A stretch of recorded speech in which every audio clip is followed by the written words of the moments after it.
For most Black Americans, especially those in the South, the front porch isn't just part of the entry into the house. It is the place we enter community. It's not just the comfort or safety we experience there, but it's where we do some people watching and good reflection. On the front porch is where we tell the truth with a little sweetener and an awesome time along the way. We take what we learn and we act. On this episode, we discuss all things related to youth, education, community, and the politics of people.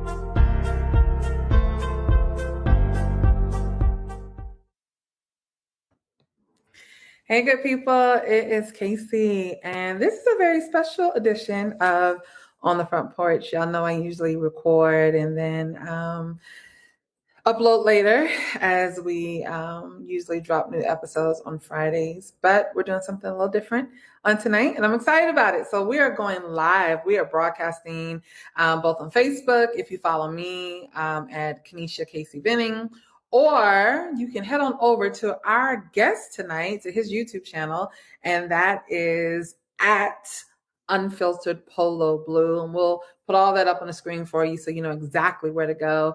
But if you're not already liking his content, subscribing to his channel, you might want to do that. It's definitely insightful, entertaining, enlightening, all the things. I promise you won't regret it. So if this is your first time, right, just tuning in and enjoying an episode of On the Front Porch, this is your first time meeting me, my name is KaCey, and I love to talk about things that impact our community. From our faith to our families, to how we show up for those who may be deemed the least of these. And a lot of it comes from a sociological and a theological perspective, with a little bit of politics in there. And as you all know, I am a girl raised in the South and proud of it. And so I like to give you the hard things with a little bit of sweetener, right? So get your proverbial sweet tea, whatever that looks like for you, whatever it is you're sipping on, and hopefully you will learn a little bit, and maybe some things will be brought back to your remembrance of how we should just treat each other. But I'm super excited because tonight we're going to talk about thinking outside of the box as we think about growth and mentorship and what that means for our community. So at this time, I'm going to bring our special guest up, and I am going to let him, hey there. Hello. I'm going to let him introduce himself again in case folks didn't see the first episode. Blue, will you let the folks know who you are? Yes, Ricardo Allen, nickname is Polo Blue. I host Unfiltered Polo Blue now on Instagram and on YouTube. I did my first complete show last night. I've been on Instagram for about 7 months. Born in Mississippi, raised in Tennessee, graduated with a degree in communications from Mississippi Valley State University. And I'm in logistics by trade. And I also like to talk on social media. And father of one son. And I just think that, we have a lot of work to do in the community, and the community being a Black person from America, as well as just a community of Americans living in America. Mm-hmm. That's a whole mouthful, but again, you can call me Blue, and I'm here to give you an unfiltered version of a Southern gentleman's take on anything. I love it. I love it. Thank you for joining us once again. All right, well, let's jump right into it. So thinking outside of the box. When I think about that, what immediately comes to my mind is that we have a lot of folks who kind of just jump on bandwagons of thoughts, right? That there's not a lot of creativity in the sense of maybe a thought pattern or a mindset, or feeling as though we have to move very, very far away from the things that are foundational. And so I know you to be someone who doesn't necessarily follow the crowd. As a leader, you set the tone, you lead the pack. So when you say thinking outside of the box, what are some things that come to your mind, or what is it that you want us to focus on when we hear that phrase?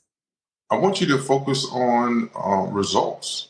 I want any and everyone to be results driven. So if you see somebody that's not, for example, in my life, my dad was military when I was a child. My mother is a nurse, BSN, which is after the RN.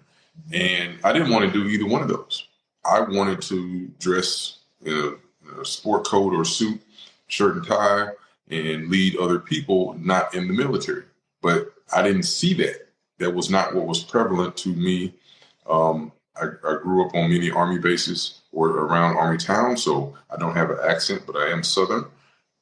And my foundations, what I think and believe, are more family based and what's Christian based, just because that's what I grew up around. But I didn't see what I wanted to do. So then I read a book or two. I started paying attention. When it came out, I started watching videos. But I was like, I wanted to do something different than what I see the options are for my uncles, for my aunties, for my cousins. I didn't really see anything. But the first thing I knew is that I would always hear hey, if you're going to hide something from somebody Black, put it in a book. So I ran to the books. I would read. Now, mind you, when I was a lot younger, I would not finish every book. Once I think I got the gist of it and I kind of, this is what they were trying to tell me, this is what you're trying to teach me, then I'll probably put the book down. I didn't read all. If it had 12 chapters, I'll probably get through 8 and I got it. Okay, I get what they're saying. And then I go to the next book. So I know I didn't finish every book, but I could pretty much tell you what the chapters were about and what you needed to learn from it. Yeah. No, I hear you. I'm kind of the same with certain books too. It's like I'll thumb through them and try to get to what it is I think it is that the book is trying to tell me, and where the chapter will give me some insight, or I'm real good at what I learned in graduate school was you read the first paragraph, you read the ending paragraph, and you hit a couple of paragraphs in the middle, and you pretty much, right, if it's a well-written book, kind of got your summation from it. So I think it's important, though, that a lot of times your growth or the mindset that is going to lead you to your next level or season isn't always going to be from those in direct contact with you. That some of my best mentors have been books. Right? Folks I've never met before, because I would take the book and I would soak up the knowledge and the words and their experiences, their perspectives, and then apply them, to my life. So I think maybe we have mentors that, we haven't met before. And if we look at books that way, right, in terms of teaching us something and not just giving us, some knowledge. I found an article and I wanted to hit a couple of points, and I wanted to get your thoughts on it. So, a lot of the work that I do is around Black boys, Black male youth. And I know that this conversation isn't necessarily directed just to that, but to people really of all ages and walks of life. But it says, how do we really address the issue that's affecting primarily young Black youth who seem a little disconnected, I guess, from positive role models or from a productive pathway in life? And it says the 6 things to do. And I'm going to tell you which ones I want to highlight. But the 6 things are criminal justice reform, improving the education system, improving employment rates and opportunity, place-based policies, mentorship, and then the last one was reparations. And they had mentioned, this is from the Brookings Institute. So a pretty reputable research agency, the Brookings Institute. And they said that those are the 6 things that would basically fix the issue for folks who did not have a positive pathway forward. I can go off any one of them, right? You can. first we're going to swipe left or whichever way you were supposed to swipe for the reparations. That's not going to happen. What? And a brief synopsis of why. Because there's people who don't look like us that do not, will not, cannot, shall not give us a large benefit of what the reparations would look like. And I'm just going to be general. They had it actually happened after Reconstruction. They gave out 40 acres and a mule.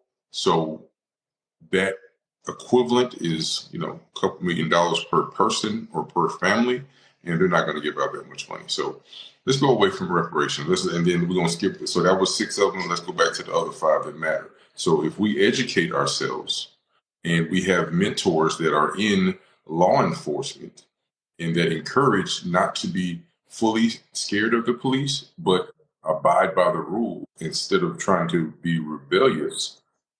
Unfortunately, we're in a society where in order to move forward, we have to conform to a point. If we can't conform to a point, then the other things are going to make it more difficult. If you're always trying to rebel against the machine, then you're going to have problems. But there's plenty of room in the machine to operate, live freely, and thrive. So make education a major point, skill or trade. Let me put that hyphen in there, skill or trade. Do something where you're set yourself above your high school diploma. Then find you a mentor, someone who's older, someone who's a little bit wiser with a little bit of gray, and either has kids or somebody who wants to give back and say, hey, look, let me show you the way. That's one of my phrases. This is the way. Let me show you how to do it. Let me show you the best way.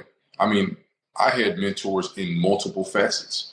I've had mentors who, like one of my best friends, he's a state trooper in the state of Mississippi. So a cop, quote unquote. But I would ask him regular questions. Hey, if I get pulled over, what should I do?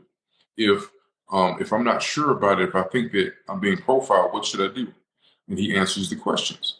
Even in school, while you're getting your education, to reinforce whatever education you think that you want to do. Hey, have multiple mentors who are on campus, off campus, in school, finished school recently. You should be talking to multiple people every week just to make sure that you're still aligning what you think you want to do. Or if something changes in your life, you see something different, ask somebody. Hey, I don't know. I know you don't know me, but so let's just say any young man, he goes up to another older gentleman. He says, hey, I know you don't know me. I like the way you dress. I like the car that you have.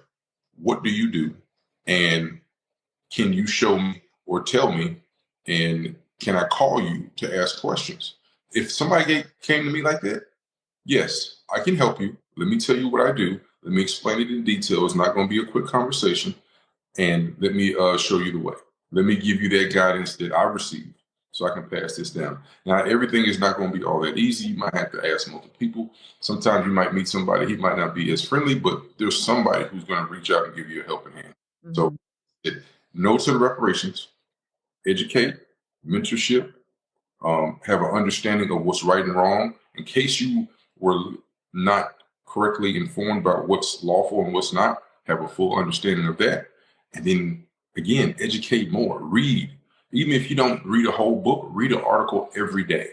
Spend 30 minutes to an hour just reading, finding knowledge that you don't know. If you're ever bored, listen to a podcast that's informative, read an article, find something that's going to help you know more than you knew the previous day.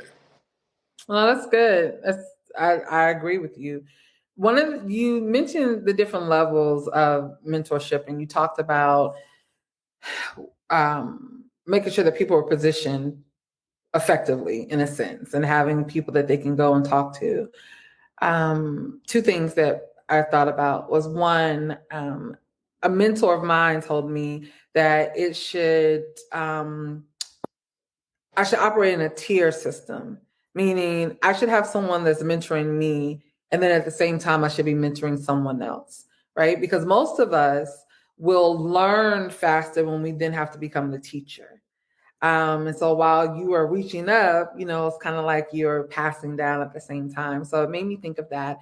But then also, I want you to talk a little bit about levels in terms of intensity of mentorship, right? Like, what would be an effective mentor-mentee relationship? Can you talk about number of times they should communicate with one another? How long should that relationship last? Like if someone really was in a teachable spirit and say, hey, I don't know the answers and I really want to be successful in life.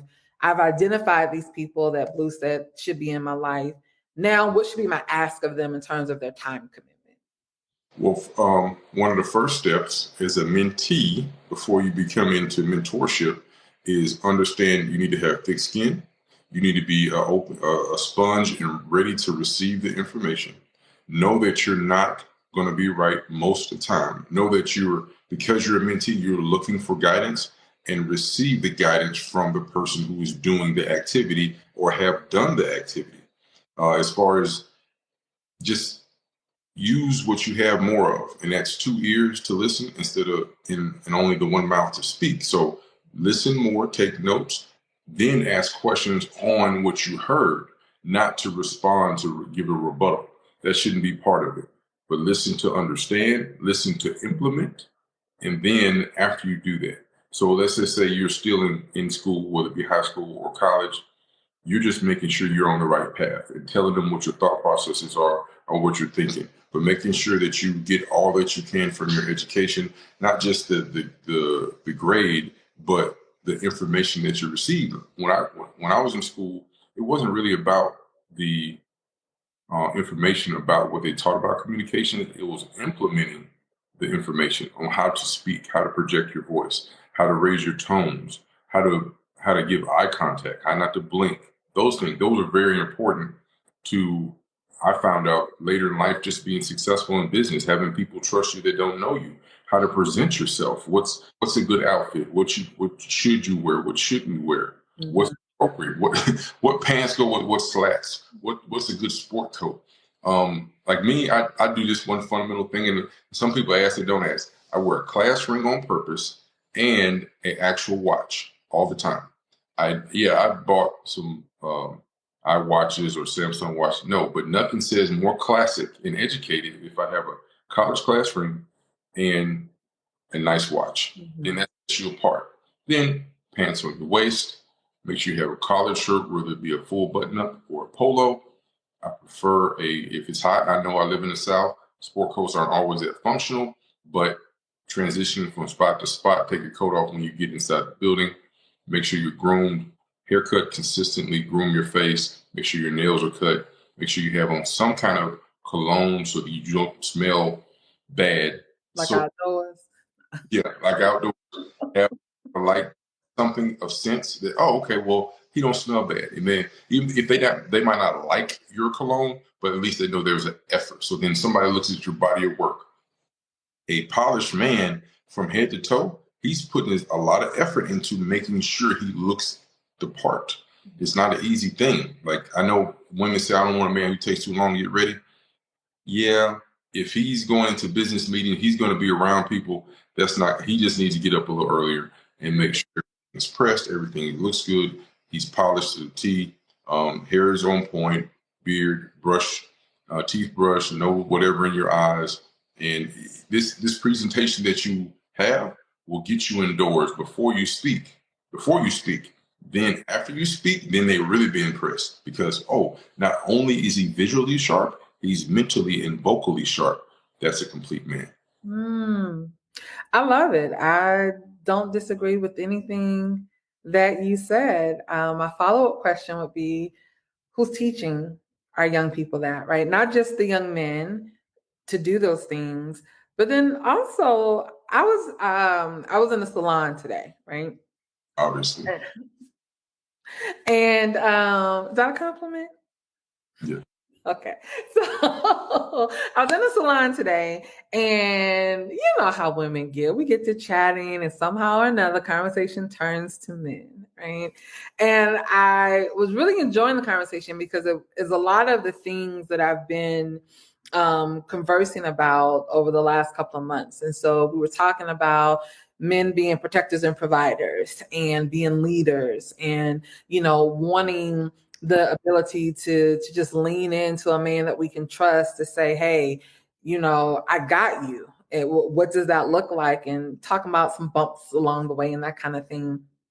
But one of the things that we all kind of agreed upon is that folks younger than us, and dare I say folks our age too, don't always know how to look for those things. Even young women, they sometimes get caught up in, the fast money being spent, right? Because he's trying to pull her, and then once he got her, he really didn't have it. He just did the things he needed to do. But we don't know how to spot like the authenticity of, is this man a leader?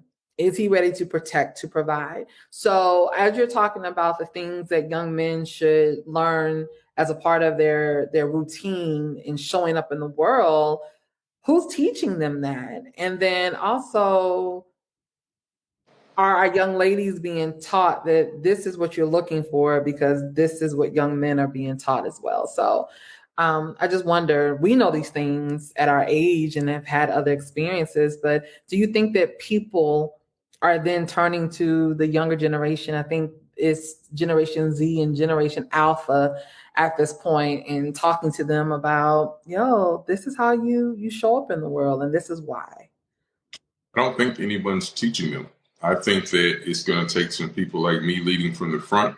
It's going to take other men that I know who are accomplished in work and are visually consistent. Like they don't come out the house looking like they don't matter. And I hate this phrase I keep on hearing. I don't care what other people think. No, you should. We've gotten really lax on, in the 40s, 50s, 60s, right after the Depression. It was common for everyone to, if you weren't in the field or doing concrete work or working with your hands, you wore a suit. You wore a suit to the bank. You wore a suit to church. You were consistent. Nobody was wondering, oh, hey, is he business casual? But we've gotten too lax overall, both men and women. And sometimes you can't really tell. I know women who wear yoga pants or tights or whatever you want to call them. There's 5 different names for them. They wear them just like they're going to work out. You're not going to work out. You're going to work. Well, I want to be comfortable. That's the most important thing. I don't want you to be comfortable. If you work for me, I want you to have a standard uniform. I want you to look a certain way so people know, hey, this person's either working or they're functioning properly in society. Yeah. Young men need to find someone who looks the part and does the job that they want to do. And unfortunately, that's lacking. So I'm going to come up with my first book. I was thinking it before we came up, A Southern Man Guide to Being a Gentleman. It's going to be a title, Volume 1. And give me some time, and I want to start adding some classes on what's proper etiquette. What should you do? What should you not do? Mm-hmm. And I still hadn't really registered this as well. When women are mad if a man says, ma'am, and get frustrated. No, my name is not ma'am. My name is blah, blah, blah. Well, in a general sense of respect, if you don't know someone's name or their name is hard to pronounce, you issue them a ma'am or sir, and then they know they're trying to respect you instead of saying hey or yo. Ma'am should always be an acceptable version of a greeting that somebody should accept and say, okay, this person's trying to respect me. But sometimes I hear on these IG and YouTube streets, no, don't call me ma'am. Don't call me sir. Well, why not? I'm trying to show you an exponential higher level of respect, and they don't want it. Sorry. No, don't apologize. I think there's a lot of things there, and probably one is a whole other show. Whereas I think internally women don't always get excited about aging. And so that ma'am kind of makes them feel it's the same conversation. I don't want us to go on a rabbit hole on this as I get ready to go on one around the whole auntie thing. Don't call me auntie. I'm not your auntie, right? And for some young people who are in certain demographic, that's their way of saying, I feel comfortable with you. Maybe the ma'am part or the miss is too formal, but now auntie feels a little bit better. And I'm just like, I personally look at either of those as a sign of respect, not them, being this word we've been loving to say lately, disingenuous about it, but to not again, like I started this, I was raised in the South and I'm 42. My mama will still take all my teeth out my mouth if I talk to anybody who's 20 years older than me and not put a miss in front of it. Right. And I'm good and grown, as you can see with my gray hair. But that's just what we were taught. And so it got me thinking. You were talking about how they need to find someone that can help teach them these things. Do you know what to ask for? It's almost like you don't know what question to ask if you don't have enough information. So I wonder, is there some responsibility shared on both sides? Meaning, you know what you need, and if you don't see it in front of you because you are now embarking on something new, yes, there's a responsibility to then go and get what you need. But then also, let me just make it plain. So, because this is what people know me for on my show, is just to say the thing. And I'll say the thing. Black folks, mostly middle class and upper middle class and wealthy Black folks, have this mentality. I got mine, you go get yours. I'm not concerned about you if you're not in my immediate vicinity of relation or community or whatnot. That's not my problem. Until your daughter, right, starts driving and dating and she meets this young man whose mama did not have the same opportunity or didn't take advantage of the same opportunity. And now her daughter and your daughter have now met. And now you're wondering why you're not getting the desired outcome that you're looking for. So my thing is, they need to find, but I also think they need to be found, if that makes sense. That, is there some shared responsibility for those of us who've quote unquote made it to then say, hey, here's a young person who is trying. We see active potential in them, right? But in their immediate circle, they don't have the tools and the resources to get what they need. Do we not go back and get them, or do we just wait for them to figure it out on their own and hope for the best?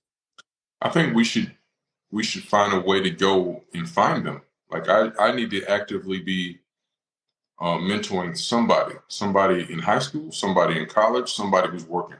I think that those are the three levels that you, if you've made it to a point, other people look up to you, then you should be looking down to say, hey, look, this is how you can raise your eye level to where I am, and let it be a process. Find some kid who's between a freshman and senior in high school, then find another person. I'm in a fraternity. I could pick up a fraternity guy who's in college and say, hey, look, you have any questions? Do you want to know what steps you should take? What's going to work for you? I failed at these parts, so I can tell you, instead of you falling on your face, just listen to me. And then somebody who's in business, hey, what should I do? What should I try to do to get to the next level on my job? What can I do to show them that I'm interested? I want to be promoted. I want to advance. What steps should I take? Yeah. Those are very important steps that each man and woman, child, or a teenager or young adult need to have. You need to have somebody saying, hey, no, don't do that. Or, you know what? You're 18, 19. Don't party so much. Work an extra part-time job. Make it more quarterly that you go out versus weekly. Mm-hmm. Or, hey, don't buy that brand new car. Save up, buy a cash car, keep it for a year and a half, save that money, then go get you a used car that's 3 years old. Follow that process. Now, you always want to have the ability to purchase a vehicle almost outright, and then based on your income, based on your multiple incomes that you should have, and or your situation, then get you a better car as your finances grow. And find a way to live at a reasonable mean of what you have, where you can always at least save 10% of your income. And then as your percentage goes up, the more that you can save. And then come up with a structured way to save, as well as, hey, am I going to go back to school? What can I do to better myself? What am I reading? Am I exercising? Am I eating right? Am I not making bad choices? Am I around the right people? All these things matter in your outcomes. Put, as you do your own vision board, because I did one for my job the other day, put the things that matter. Write your outcomes where you want to be first. Like you should do your 5-year, 3-year, then 1 year. That way, you know, here's where I want to be over here. Now I need to plan myself to get there versus saying I'm gonna plan this year and then I'll figure out. No, set your long-term goal and then set your short term in order to achieve the long term. So I know that's a different way to think about it, but it should work. You should, again, the most important thing are your desired results. The most important thing is getting where you want to be. And then if you get there early, if you achieve said results, move your cheese. This is a book I read by Zig Ziglar. Move your cheese and move it further. Treat yourself like the rat on the wheel and move it out. So, I got here a little early. Or I got here, it was a 3-year plan. I got there in 18 months. I worked hard. I did time. They promoted me sooner. So now with my 5 and make my 3, okay, well, set you a new goal. It's okay. Set you a new goal. Set your goal for 5 years, come back with 3, come back with your 1, keep moving it. As you achieve, because I have a lot of mottos I go by. Set, achieve, exceed. Always reevaluating where you are, what you need to do next, and how you can do it better. Yeah. You're talking right, but it's tight. Meaning that these are not things that culturally we experience around the dinner table when we're having conversations, right? Some families are, don't get me wrong. I always have to put that disclaimer out there. Can you imagine a number of people who hit me up who want to give me their very rare kind of outlier experience? I'm like, y'all, come on. We're talking generally, right? So kudos to you if you have these conversations with your children. But historically, we're not. And I think a lot of us were in position to, because even for folks who had the money, they were hustling and grinding to keep it, right? And it wasn't always the bandwidth or the energy available then to walk your children through these things. So I think it is important that we are having these conversations with younger folks, because they just need to know, and hopefully they'll be in a better situation sooner. So one of the things that I challenge a lot of folks around, because you hit on a couple of things that I think are absolutely true. Don't buy a new car just because you can, right? Or don't overextend yourself to buy one. Same thing with people, and everything has to be luxury. Everything has to be brand name. Everything has to have a emblem or a monogram on it or whatnot. And don't get me wrong, I love nice things. My philosophy around purchasing luxury items, because I have some, is they are attached to a goal that I met. Once I've met that goal and I have saved my money for that goal, I then go and indulge in the thing that I want. You will never see me at Lenox or Phipps, right? Just perusing because it's a Saturday and I got money to burn in my pocket. It doesn't work like that for me. But what I find is that when we have these conversations with people in general about saving your money, investing your money, my daddy used to tell me all the time, pay your tithes and pay yourself. Everybody else falls in line after that, right? I get it. But then when you see people on social media and they have these unboxing videos, right? Like, oh, I was bored, retail therapy, and it's Chanel, and it's Louis, and it's Gucci, and it's Fendi, and it's MCM. And then we tell children, oh, don't worry about this. We tell people who want to show up as someone who can run with the big dogs in corporate, oh, well, you don't worry about this, right? But we've kind of set this unspoken expectation that in order to be looked at as successful, you have to have these things. But then the conversation is counter to people who are like, but you told me I needed this $1,000 pair of shoes to be taken seriously when I walked in the room. And that really wasn't what it was. So I think, generally speaking, more of us have to be more mindful of how we flaunt the things we've worked hard for, right? And balance that with the conversation that we're having. And I only mention that because I live in Atlanta. And the work that I do has me in rooms with people I probably could not have even dreamt of sitting down with and breaking bread with and all of those things. And I had this woman come to me and she said to me, she said, "You're really pretty." I'm like, "Thank you." She was like, "But, next time you come in here," she said, "I'm going to send you a note of all the things that I think you need to get in order for you to be able to walk in this room like the boss that you are." I'm like, I don't even like how this getting ready to sound because, one, while I may be a boss, I don't walk around with boss mentality in the sense of, puffed up chest and all of this. Anyway, one of the things on that list, aside from the Louis bag and, Cartier bracelets and all of that, was she told me I needed to upgrade my car. And I'm like, well, my car works fine, right? I drive a Volkswagen. Some people say it's luxury. It don't feel like it to me, but okay. She's like, you need to upgrade your car. She's like, you need to either have a BMW, a Mercedes, a Tesla, or a Porsche. I'm like, are you going to pay the notes? And so she's like, well, I'm pretty sure you can afford. I said, that's not what I said. I said, are you going to pay the notes? It's not about what I can afford or not. This is not a good use of my money. And if the only way that you're going to take me seriously is based on the emblem of the keychain that I have when I walked in here to drop my bag on the table, then it gives me this false sense of security that anything that we're discussing is real or valid because you are summing up whether or not you want to work with me based on how I compliment your facade and compliment your appearance.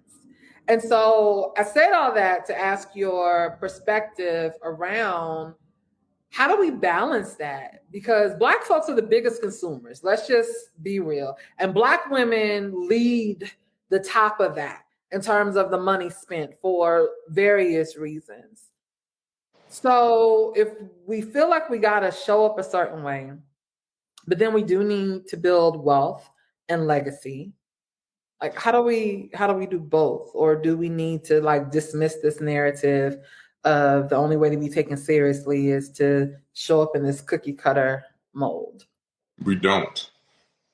The richest people in the room, oftentimes you can't tell. You want other people. I said this to somebody. They're like, I'm this, I'm. No, you should hear he's, she's, someone introducing, saying this person is this, that he has accomplished this. Let the other people speak for you. Then you can just smile and nod. You don't have to have this BMW, this Beamer or Benz or Porsche or Tesla. Those status symbols, you should be judged by your portfolio, whether it be your real estate portfolio, whether it be your stocks, your bonds, not bonds. I'm not going to lie. I've never told anybody about bonds. Your stocks, your cryptocurrency, if you were into that. I'm not anymore. Or just your ETFs or mutual funds, something that's going to earn you money while you sleep.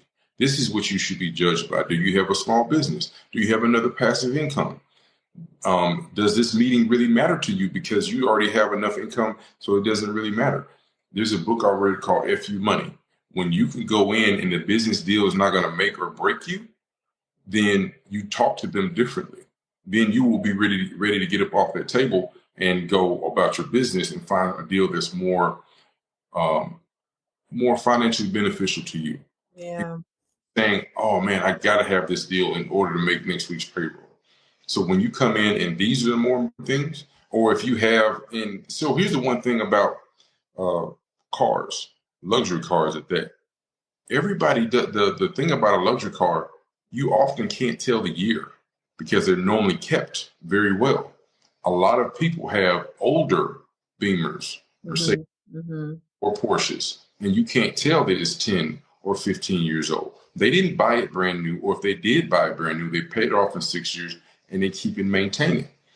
The longevity that you can keep a high value item, whether it be a watch, clothing, a vehicle, especially your home, that determines your wealth. Because when you don't have to spend anything but maintenance, then your finances change. Then you're really looking to invest in another passive income or more real estate. but not another car to impress somebody. And if you get a new car, there's people who have enough finances where they lease things. I'm not there yet. Somebody's explained it to me, and I'm like, I don't think I'm going to be there. But me, you're going to see me pulling up in some kind of pickup truck, whether it be the Tundra that I have now or a dually, but I'm going to be in some kind of pickup truck with 4 doors, comfortable, and I don't care if you don't like it. I'm going to look sharp. I'm going to be presentable.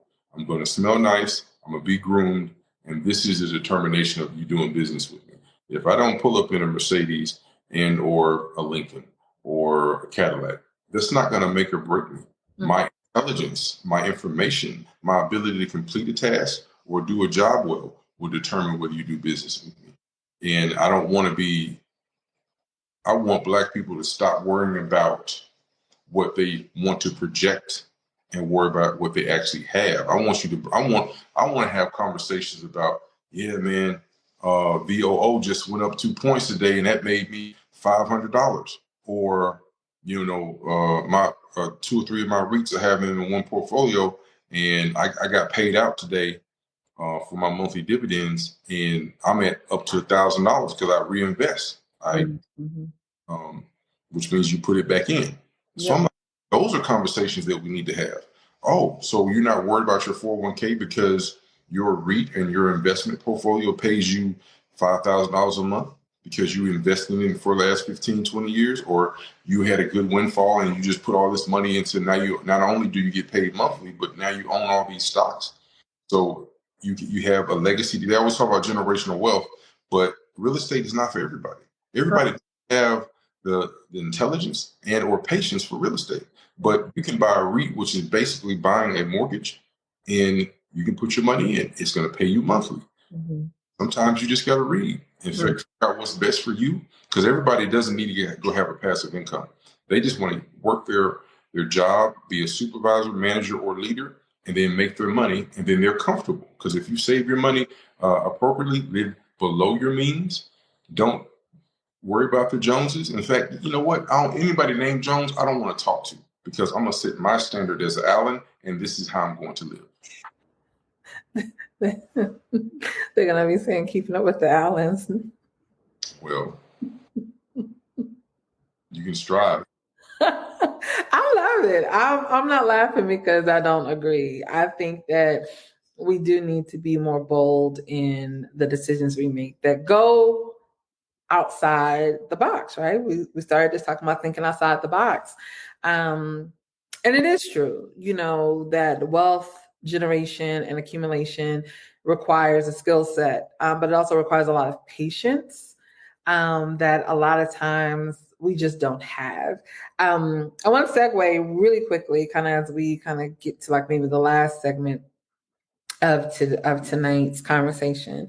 Yesterday I was on a live and we were talking about, I can't even remember what the actual topic was, but we got stuck on the culture for the culture and all of that. And so I made reference to this book called Why Are All the Black Kids Sitting Together in the Cafeteria, right, by Beverly Tatum.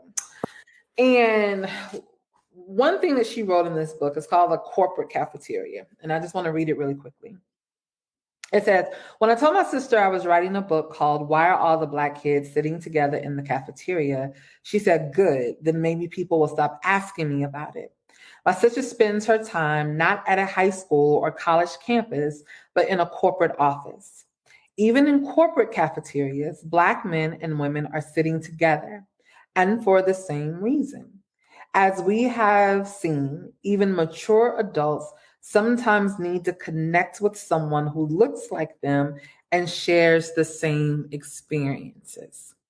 And so I was thinking about this paragraph in the conversation that we were having, and even as it relates to tonight, when we were talking about not having these conversations with our children or our family members around go get a job and don't feel like you got to spend money because you got paid, right? Like saying that thing. And a lot of times what we have found is that we're having similar conversations around the table or not because of shared experiences, regardless of our income level or social status. In life, I also make the reference that most Black folks, not all, we don't have to ask each other, well, what are you having for Thanksgiving?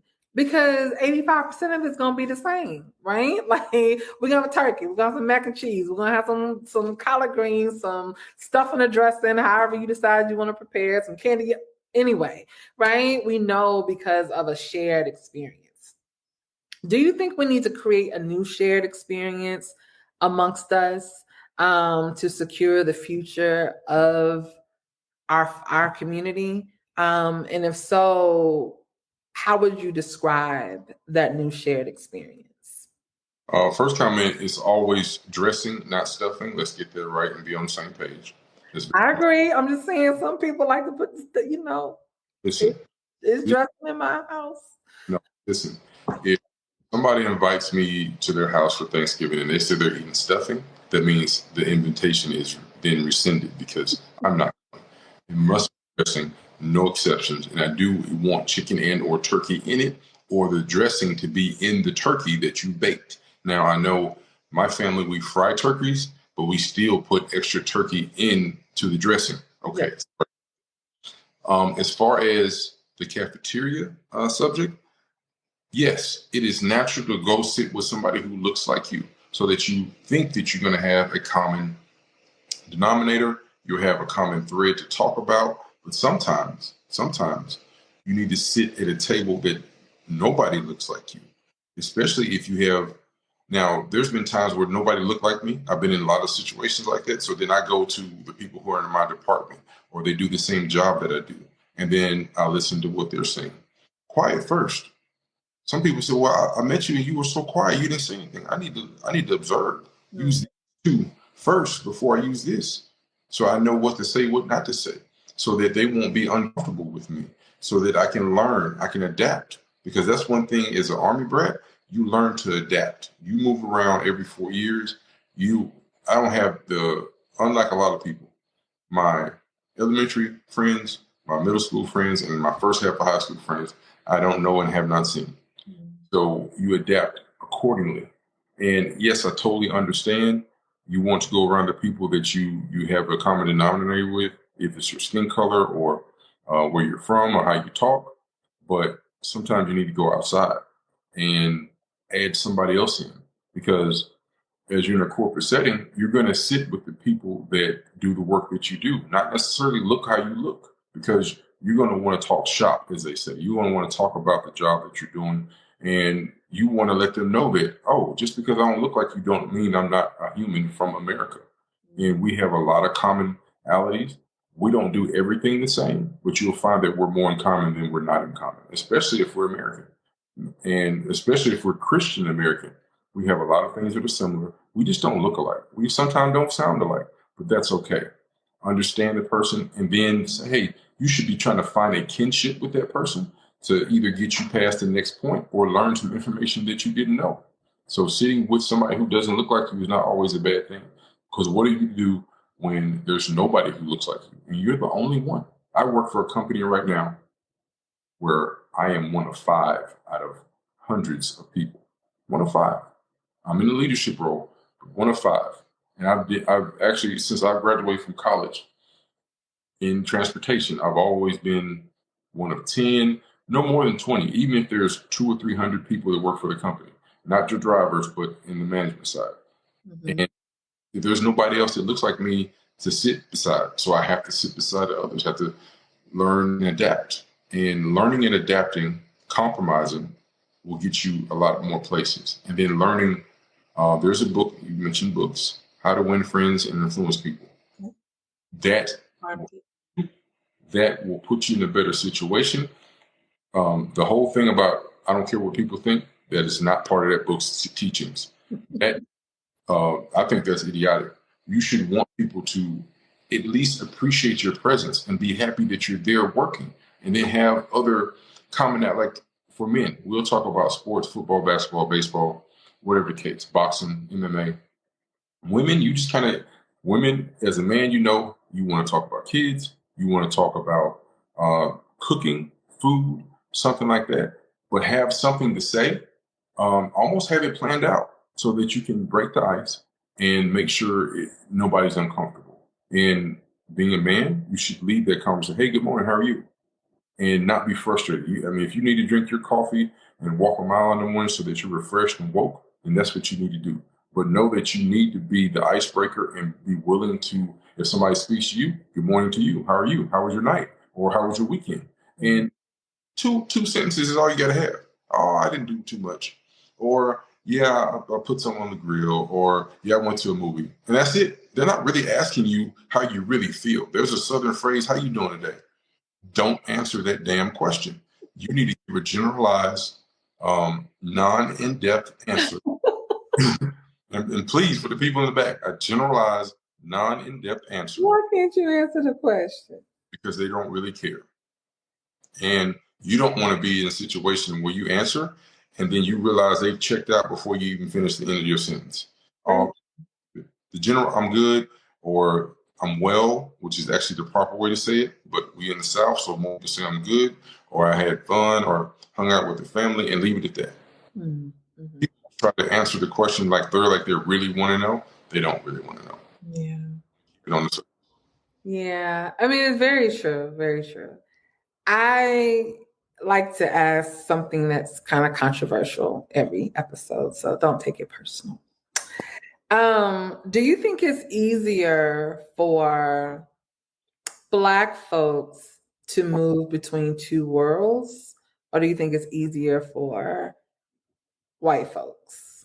I know there's a lot of people in between, but to keep it simple, is it easier for Black folks to move between these worlds, being able to sit at other tables of folks that don't look like them, knowing how to engage them, how they have to show up, or here's a better question.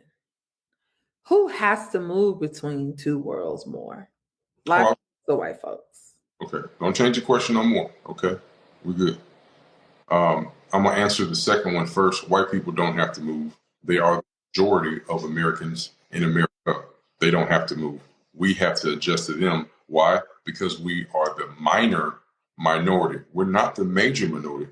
That is Hispanics, blah, blah, blah. We as Black American, African American, Afro-American, coloreds, whatever you want to call it, we are the minor minority, and we have to adjust to the others who are the majority. Now, this part most people won't like. If you set your standard of how you speak, how you act, how you talk, how you breathe, how you handle anybody walking, then you don't have to adjust anything.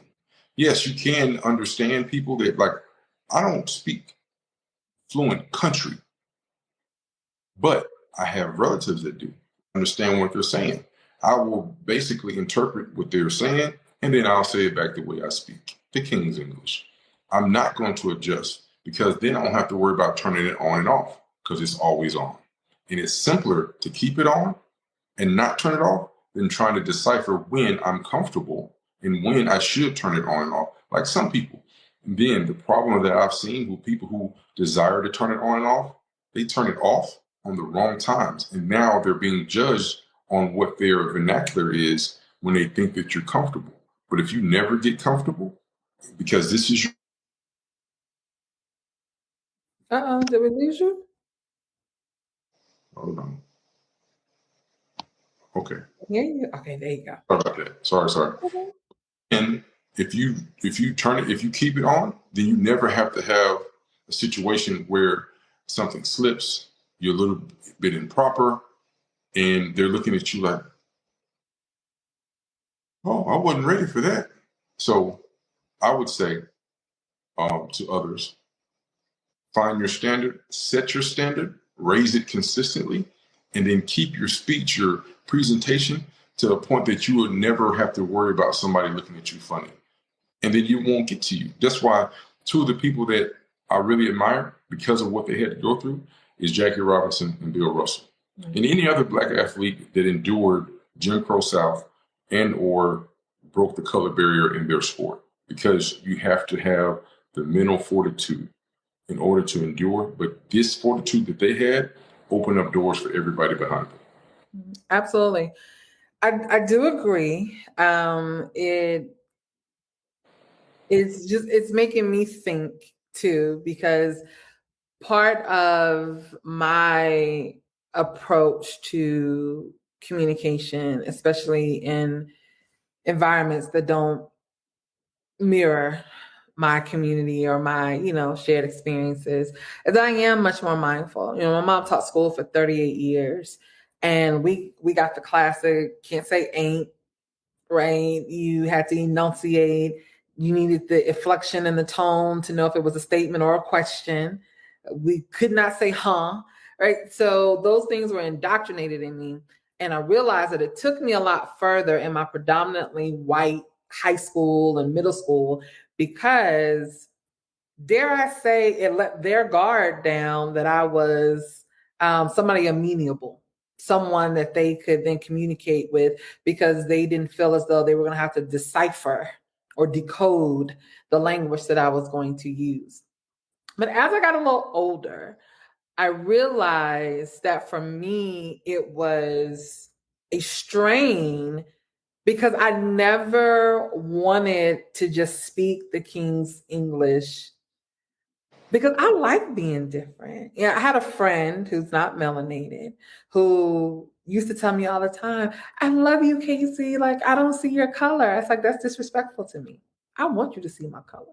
I want you to see my color. I want you to see all this beautiful dark chocolate skin. I want you to love it. I want you to embrace it. I want you to appreciate it, right? And she's like, but that's not what I meant. I was like, I know what you meant. But I think language is important. And so it was then that I decided that I can't not, I cannot speak any other way. When I say my mama drilled it in us, she drilled it in us. So 9 times out of 10, you're going to understand everything I say. I'm going to use the proper verb and noun agreement. I'm going to do that. But then there's sometimes where I need you to remember, I'm not one of you. And so there are things that I sometimes insert. I remember the first time I was in an all-white space. I was at a conference, and someone came to me. She's like, okay, well, you going to bed tonight? I was like, yeah, I'll see y'all at Day Clean. And she was like, what? I was like, yep, when the day, clean, fresh start, and, explain it to her. She's like, oh, I've never heard that before. I was like, I'm pretty sure you haven't, right? But for me, it was that one little thing that I could do that wasn't necessarily ebonics, for the lack of another term, that gave me a little sense of, no, don't get too comfortable with me now. I'm still over here. And I think a lot of that also comes from my father being Gullah Geechee, and it being a nod, right, in very subtle ways. Like, I don't have the full language, I don't have the full dialect. There's some things that I can definitely interpret all of my family, when we're at reunions and they are, speaking a whole another language, and being able to then decipher it to my friends. But sometimes I like those little nods, those little, don't get too comfortable with me. Like, I want you to see me as someone that is going to be able to go toe to toe with you at any given time. But I still need you to see me, if that makes sense. So. Agreed. And I don't want, like I said, I don't want to get too comfortable. At the same time, I don't want anyone else getting too comfortable. I don't want you to, say something that is considered racist if everybody's not paying attention, and me give you a pass because we're quote unquote friends. No, we're associates. Yep. And you don't get a pass. Yep. And I think that that's very important. You might not like my color, but you're going to respect my intelligence, you're going to respect my knowledge, and you're going to respect me in general. Mm-hmm. Mm-hmm. I agree. Well, we are coming up on time. We're at time. It's 9:00. So I want to encourage folks to follow Ricardo at Unfiltered Polo Blue on YouTube. Make sure you're subscribing to his channel there. To follow him on IG. I think you're going live on IG after this? No, not tonight. Tonight? Okay. I'm focused today. And after this, I'm going to cut some watermelon and relax. Well, I feel special. Thank you for giving us your time tonight. But y'all definitely go follow him. I again assure you, you will enjoy the content. You will learn something each and every time. Check us out on your favorite podcast platforms, also on our YouTube page. And we'll see you next time. If you would like to be a guest, let us know. If you learned something or enjoyed something, please feel free to share this amongst your network and your friends so that they can get the information and be a part of the conversation as well. And Ricardo, thank you for joining us again on tonight's episode of On the Front Porch. We'll see y'all next time. This is the way.